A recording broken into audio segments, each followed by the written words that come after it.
मैं क्यों कह रहा हूं कि होली में कपड़ा फाड़ के आकाश जैन जी ने इनको क्यमाच लगा दिया? आपने तो पहले से इस संस्था का नाम चयनित करके हमें भेज दिया है कि न सिर्फ नियमों को तार तार किया गया है बल्कि धज्जियां उड़ाई गई। एक गैर पंजीकृत SWSM संस्था के नाम से आप हजारों करोड़ रुपए का पेमेंट कर रहे हैं, टेंडर करा रहे हैं, मनमाने ढंग से काम कर रहे हैं। मैं मांग करता हूं इन सब की गिरफ्तारी होनी चाहिए, इनसे पूछताछ होना चाहिए। ये काम और घोटाला इन्होंने अनाधिकृत तरीके से, गैर संवैधानिक तरीके से नियमों को ताक पर रखकर कैसे किया गया। 1 करोड़ का काम है तो 20 लाख रुपए गांव के लोगों से लिया जाएगा और जो SC ST बाहुल्य क्षेत्र होगा वहां पर 10 लाख रुपए लिया जाएगा। अगर 2 करोड़ का काम है तो 20 लाख रुपए लिया जाएगा 10% और SC ST बाहुल्य क्षेत्र में 10 लाख रुपए लिया जाएगा। पत्रकार बंधुओं को नमस्कार। कोरोना की तीसरी लहर की तैयारी के नाम पे भ्रष्टाचार का जो कहर जारी किया गया था और जिसमें मैंने बताया था विस्तार से कि बच्चों के लिए खरीदा गया 8 लाख रुपए का वेंटिलेटर 22 लाख में खरीदा गया और तमाम चिकित्सीय उपकरणों में भारी भ्रष्टाचार और घोटाला किया गया, उसकी शिकायत हमारे प्रदेश के प्रवक्ता भाई वैभव महेश्वरी जी ने और हमारे प्रबुद्ध प्रकोष्ठ के प्रदेश अध्यक्ष हरिशंकर पांडे जी ने लोकायुक्त से की थी और आज लोकायुक्त ने उन्हीं भ्रष्टाचार के मामलों में, उन्हीं घोटालों के मामले में एक नोटिस जारी की है प्रमुख सचिव आलोक कुमार चिकित्सा शिक्षा को और उनसे 23 सितंबर तक जवाब मांगा है। एक विषय तो यह है और दूसरा मामला जल जीवन मिशन के भ्रष्टाचार को लेकर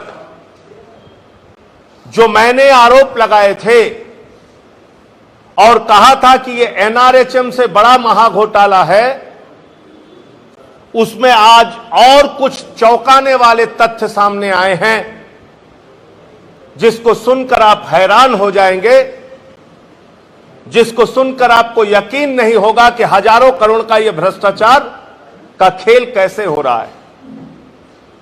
मैं एक एक करके बताना चाहता हूं। यह भारत सरकार की गाइडलाइन है जिसका कागज मेरे पास है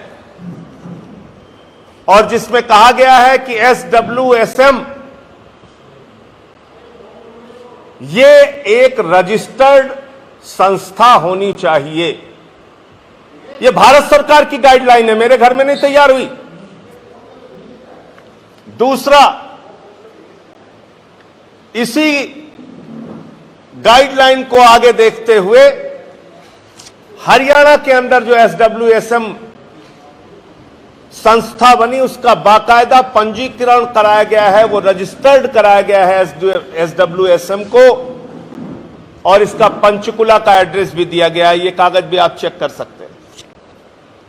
तीसरा, उत्तर प्रदेश की सरकार ने 2012 में स्पष्ट रूप से लिखा हुआ है कि राज्य पेयजल एवं स्वच्छता मिशन ग्राम विकास विभाग उत्तर प्रदेश शासन के अधीन एक पंजीकृत सोसाइटी होगी। अब आप देखिए कितना बड़ा खेल है। एक नवसत्ता अखबार के पत्रकार है संजय श्रीवास्तव, जब उन्होंने RTI के जरिए यह सवाल पूछा कि SWSM राज्य पेयजल और स्वच्छता मिशन क्या एक पंजीकृत संस्था है, तो 24 अगस्त को जवाब दिया गया। 24 अगस्त 2021 को उनको जवाब दिया जाता है कि SWSM राज्य पेयजल एवं स्वच्छता मिशन कोई पंजीकरण संस्था नहीं है। आप समझ सकते हैं कितना बड़ा घोटाला है। एक गैर पंजीकृत संस्था के नाम पर हजारों करोड़ के टेंडर करा दिए गए। एक गैर पंजीकृत संस्था के नाम पर केंद्र सरकार की गाइडलाइन का वायलेशन करते हुए, उसके नियमों को दरकिनार करते हुए बैंक में खाते खुलवा लिए गए। एक गैर पंजीकृत संस्था के नाम पर टेंडर हो जाता है और पेमेंट हो जाता है। यह हजारों करोड़ रुपए कहां गए? ईडी, सीबीआई, सभी जांच एजेंसियों को इन लोगों के खाते सीज करने चाहिए, इन लोगों की गिरफ्तारी करके पूछताछ करनी चाहिए, मंत्री से लेकर तमाम अधिकारियों से, कि गैर पंजीकृत संस्था के नाम पर उन्होंने हजारों करोड़ के टेंडर और काम कैसे कराए। और 25 अगस्त को यही रिप्लाई दे रहे हैं, जब इनको ऊपर से डाटा फटकारा गया होगा तो कह रहे हैं साहब मिलती जुलती एक संस्था है, यानी राम के नाम पे रमेश जाकर चेक ले सकता है, यानी महेंद्र सिंह के नाम पे अनुराग श्रीवास्तव जाके बैंक से चेक ले सकते हैं। ये जवाब दे रहे हैं। ये 25 अगस्त की आरटीआई में फिर जवाब दिया इन्होंने, एक दिन के तुरंत बाद, जब इनको डांट पड़ी ऊपर से। जब इनके विभाग से पूछा गया कि भैया तुम ही बता दो एसडब्ल्यूएसएम पंजीकृत संस्था है कि नहीं, तो कह रहे हैं ऐसा बताना नियमों के विरुद्ध होगा। जैसे हमारे यहां सामाजिक व्यवस्था में, ग्रामीण समाज में, शहरों में इतना लिहाज करते हैं, पत्नियां अपने पति का नाम नहीं लेती, उसी प्रकार से उन्होंने जवाब दिया हम नाम नहीं बता सकते पंजीकृत है कि नहीं है। मजाक बना रखा है आपने। एक गैर पंजीकृत एसडब्ल्यूएसएम संस्था के नाम से आप हजारों करोड़ रुपए का पेमेंट कर रहे हैं, टेंडर करा रहे हैं, मनमाने ढंग से काम कर रहे हैं। मैं मांग करता हूं इन सब की गिरफ्तारी होनी चाहिए, इनसे पूछताछ होना चाहिए। ये काम और घोटाला इन्होंने अनाधिकृत तरीके से, गैर संवैधानिक तरीके से, नियमों के को ताक पर रखकर कैसे किया गया। अब कुछ वो बातें आपके सामने रखूंगा जिसके आरोप मैंने प्रेस कॉन्फ्रेंस में लगाए थे, तो मेरे ऊपर महेंद्र सिंह जी ने भी नोटिस भेज दिया, रश्मि मेटेलिक्स ने भी नोटिस भेज दिया, अनुराग श्रीवास्तव ने भी नोटिस भेज दिया, और कहा नहीं संजय सिंह के आरोप गलत हैं। अब इनके विभाग के लोगों के आरोप मैं दिखा रहा हूं, एक एक करके बहुत ध्यान से देखिएगा। इनके विभाग के एक अधिशासी अभियंता है निर्दोष कुमार जौहरी साहब। मैं उनको बधाई देना चाहता हूं, उनके साहस को मैं प्रणाम करना चाहता हूं। कन्नौज के अधिशासी अभियंता हैं, और कन्नौज के अधिशासी अभियंता महोदय निर्दोष कुमार जौहरी ये चिट्ठी लिख रहे हैं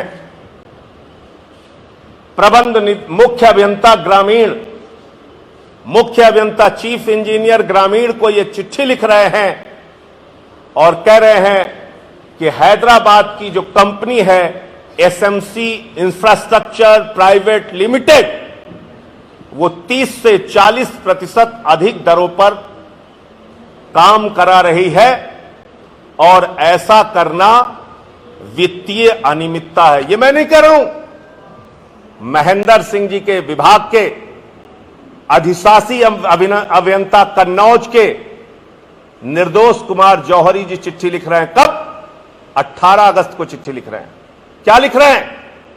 कह रहे हैं SMC infrastructure private limited Hyderabad की कंपनी जो काम एसडब्ल्यूएसएम के तहत करा रही है, वो काम 30 से 40% अधिक दर में करा रही है, और यह वित्तीय अनियमितता है। ये मैं नहीं कह रहा हूं, ये इनके एक्सीएन कह रहे हैं।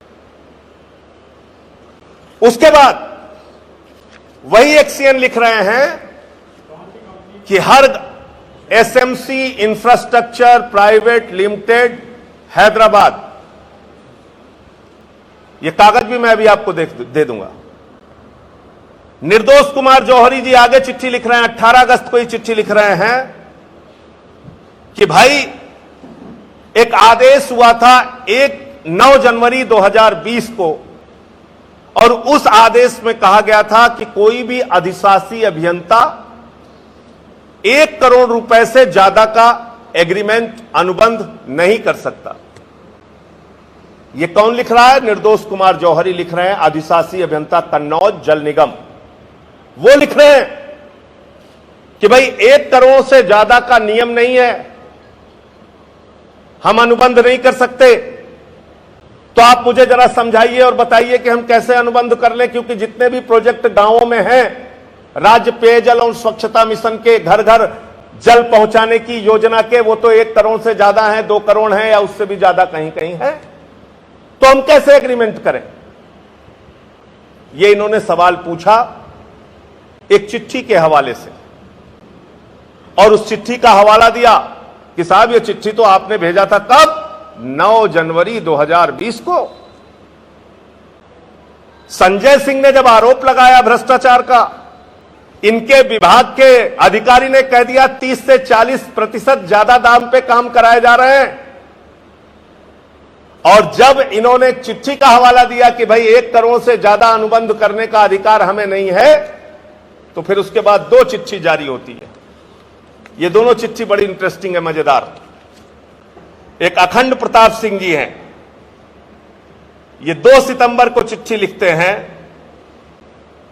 कि जल जीवन मिशन के कार्यों में जिला पेयजल और स्वच्छता मिशन की ओर से अधिशासी अभियंता जल निगम, जिला पेयजल एवं स्वच्छता मिशन के सदस्य सचिव के रूप में त्रिपक्षीय हस्ताक्षरित किया जाना है। इसके लिए कोई भी वित्तीय सीमा निर्धारित नहीं है।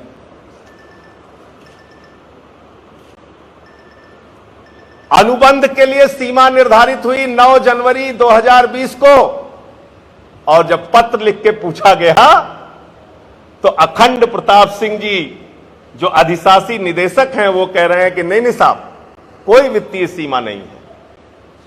इसके बाद मजेदार बात, एक चिट्ठी और जारी होती है 21 अगस्त 2021 को, जब मैंने खुलासा कर दिया कि ज्यादा दर पे काम हो रहा है। मेरे खुलासे को तो कोई राजनीतिक मान सकते थे कि भाई राजनीतिक आरोप है, राजनीतिक आरोप है, लेकिन जब इनके विभाग के अधिकारी ने कह दिया कि 30 से 40% ज्यादा दाम पे काम हो रहा है, तो घबराए ये लोग, और घबरा के फिर एक चिट्ठी लिख रहे हैं। मैं क्यों कह रहा हूं कि होली में कपड़ा फाड़ के आकाश जैन जी ने इनको केवांच लगा दिया?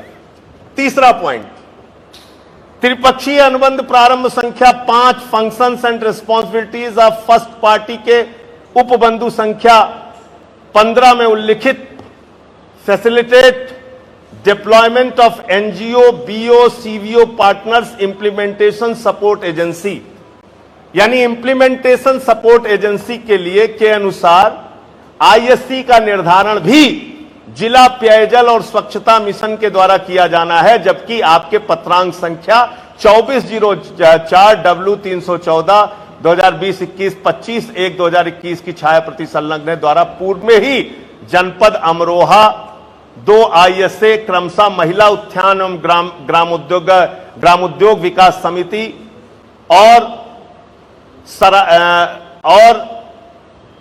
एक संस्था का मंसूरी एकेडमी संस्था का चयन किया गया है। यानी कि निगरानी के लिए जो सामाजिक संस्थाओं का चयन किया जाना है वो भी जिला स्तर पर चयन किया जाना था, लेकिन साहब आपने तो पहले से इस संस्था का नाम चयनित करके हमें भेज दिया है। यह तीसरा पॉइंट, और चौथा और अंतिम पॉइंट में पढ़ के आपका समय ज्यादा हो रहा है। इन्होंने लिखा कि जल जीवन मिशन गाइडलाइंस के अनुसार सामान्य क्षेत्र के लिए 10% एवं SC/ST बाहुल्य क्षेत्र के लिए 5% जन सहभागिता की जानी है, जो नगद वस्तु श्रम के रूप में ली जा सकती है। यानी 1 करोड़ का काम है तो 20 लाख रुपए गांव के लोगों से लिया जाएगा, और जो SC/ST बाहुल्य क्षेत्र होगा वहां पर 10 लाख रुपए लिया जाएगा। अगर 2 करोड़ का काम है तो 20 लाख रुपए लिया जाएगा 10%, और SC/ST बाहुल्य क्षेत्र में 10 लाख रुपए लिया जाएगा। तो ये पूछ रहे हैं कि अधिकांशतः जनपद अंतर्गत विरचित की जा रही परियोजनाओं की अनुमानित लागत 2 करोड़ से अधिक आ रही है, ऐसे में योजना का 10% यानी 20 लाख प्रति सामान्य ग्राम पंचायत एवं 10 लाख प्रति एससी एसटी बाहुल्य ग्राम पंचायत से कम एकत्रित करना होगा, जो एक जटिल लक्ष्य है। उक्त धनराशि कार्य प्रारंभ होने से पूर्व एकत्रित की जानी है अथवा कार्य क्रियान्वयन के दौरान है। यदि किन्हीं परिस्थिति में ग्राम वासियों द्वारा सामुदायिक सहभागिता दिए जाने हेतु सहमति व्यक्त नहीं की जाती, तब ऐसी परिस्थिति में किस प्रकार कार्रवाई की जाए, कृपया विस्तृत दिशा निर्देश देना चाहें। यानी 2 करोड़ की योजना में 20 लाख रुपए तो पहले गांव वालों से वसूला जाएगा, एससी एसटी बाहुल्य क्षेत्र में 10 लाख रुपए वसूला जाएगा, वो नोटिस जारी करके वसूलना है, तहसीलदार भेज के वसूलना है, मार के वसूलना है, थानेदार से वसूलवाना है, कैसे गुंडा टैक्स वसूलना है, कृपा करके हमें बताएं। ये तो गुंडा टैक्स है। एक तरफ आपने दाम बढ़ाकर काम निर्धारित किया और उसमें नियम बना दिया कि 10% आपको पैसा गांव वालों से ही लेना है। तो ये आकाश जैन की चिट्ठी ये साबित करती है कि न सिर्फ नियमों को तार-तार किया गया है, बल्कि धज्जियां उड़ाई गई। जो काम जिला स्तर पे तय होना था, जो काम जिला स्तर पे निर्धारित होना था, कंपनियों को मिलना था, वो सारे काम नियमों को ताक पर रखकर उसकी धज्जियां उड़ा के ऊपर से कंपनियों का नाम तय करके, और कंपनियों का नाम कैसे तय होता है ये आप हमसे ज्यादा अच्छी तरह से समझ सकते हैं। उनके नाम, संस्थाओं के नाम, एनजीओ के नाम तय कर करके इनको भेजे गए हैं। तो क्यों भेजे गए हैं, इसका एक एक करके सरकार को जवाब देना चाहिए। और एक गैर पंजीकृत संस्था से हजारों करोड़ का काम करने के मामले में इन सबको जेल में डालना चाहिए। और मैं तमाम उन अधिकारियों को कहना चाहता हूं, अभी तो लोकायुक्त में हम लोग एक मामले में गए हैं, इस मामले में सुप्रीम कोर्ट तक जाएंगे। ये एनआरएचएम से बड़ा घोटाला है और जो भी बेईमान लोग हैं, चाहे वो मंत्री हो या अधिकारी हो, या नीचे का अधिकारी हो या ऊपर का अधिकारी हो, उन सबको जेल में डलवाकर ही दम लेंगे। नेशनल दस्तक की आपसे गुजारिश है कि अगर इसको बचाना चाहते हैं तो नेशनल दस्तक को सब्सक्राइब करने के लिए रेड कलर के सब्सक्राइब बटन को दबाएं, फिर बेल आइकन की घंटी दबाएं। नेशनल दस्तक को बचाने के लिए बहुत जरूरी है कि हर खबर को शेयर करें, लाइक करें, कमेंट जरूर करें।